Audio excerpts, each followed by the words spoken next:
मसीह में आप सबको सलाम। उम्मीद करता हूँ आप सब ठीक ठाक होंगे। दोस्तों, आज हम बात करेंगे तुमार की। बाइबल में तुमार का काफ़ी जगह पे जिक्र हुआ है। आज हम तुमार के बारे में सीखने की कोशिश करेंगे कि तुमार दरअसल है क्या।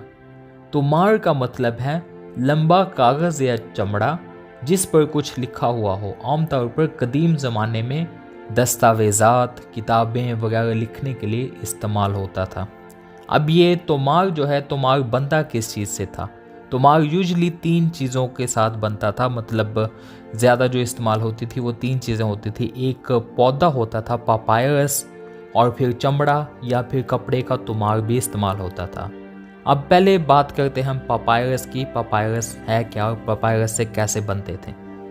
कदीम ज़माने में पापायरस की गूंद वाली शाखें एक पायदार और हल्का फुल्का लिखने का मवाद बनाने के काम आती थी। इस पर लिखना और उसे उठाकर इधर उधर रखना और ज़ख़ीरा करना मट्टी की तख्तियों की निस्बत आसान होता था। मट्टी की तख्तियाँ दूसरी चीज़ की थीं जो उस ज़माने में लिखने के काम आती थीं। अमूमन जो है कदीम ज़माने में तहरीर चमड़े या पापायरस के बने हुए तुमारों पर ही लिखी जाती थी। पापायरस का पौधा मिस्र में बकसरत उगता था। 3000 कबल मसीह के ज़माने में भी ये पौधा तुमारों के लिए मवाद मुहैया करता था। तुमार बनाने के लिए कई मराहिल में से गुजरना पड़ता था। पापायरस के डंठल के दरमियान से पतली पतली पट्टियाँ काटी जाती थीं। उन्हें पानी में तर करके नरम किया जाता था। उन्हें आड़ी और सीधी कितारों में जमाया जाता था। उन चादरनुमा तख्तियों को लकड़ी के दुर्मट से कूटा जाता था ताकि रेशे टूटकर आपस में जुड़ जाएं। उन्हें घूंघों से रगड़ रगड़ कर हमवार किया जाता और सतह को मुलायम किया जाता था। ये परत सूख जाते तो उन पर लिखा जा सकता था। कोयले के जलने से हासिल होने वाली कालक और दरख्तों के रस को पानी में मिलाकर काली स्याही या फिर हम जिसको रोशनाई भी कहते हैं, वो रोशनाई तैयार की जाती थी।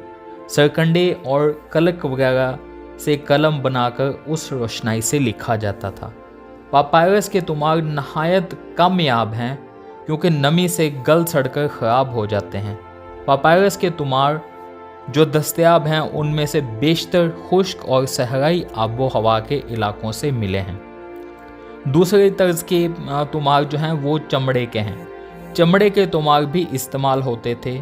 रफ्ता रफ्ता उन्होंने पापायरस की जगह लेनी शुरू कर दी क्योंकि उससे ज़्यादा ड्यूरेबल थे, ख़राब नहीं होते थे, क्योंकि ये बेहतर थे। चमड़े के तुमार भेड़, बकरी या बछड़ों की खाल से तैयार किए जाते थे। खाल को खूंच खूंच कर बालों को साफ़ किया जाता था, फिर उसे चौखटे पर कस कर सुखा लिया जाता था। लिखने के लिए वो तरफ इस्तेमाल करते थे जहाँ पर पहले बाल थे। चमड़े पर लिखे हुए मतन को मिटाया नहीं जा सकता था। चमड़े की कई परतों को एक दूसरे के साथ सी कर लंबे तुमार बनाए जाते थे। बिहरा मुर्दार के करीब कुमरान की गारों से मिलने वाला यसाया नबी का जो सहीफा था वो तुमार 24 फुट तकरीबन 7 मीटर लंबा है। ये भेड़ की खाल के 17 परतों पर मुश्तमिल हैं जिन्हें कतान के धागे से सी कर जोड़ा गया है। दोस्तों, उम्मीद करता हूँ कि आज की इस वीडियो में हमारा तुमार के बारे में कॉन्सेप्ट क्लियर हो गया होगा और मैं उम्मीद करता हूँ कि आपको सीखने के लिए मिला होगा। अपना ख्याल रखिएगा। मिलते हैं अगली वीडियो में। God bless you all.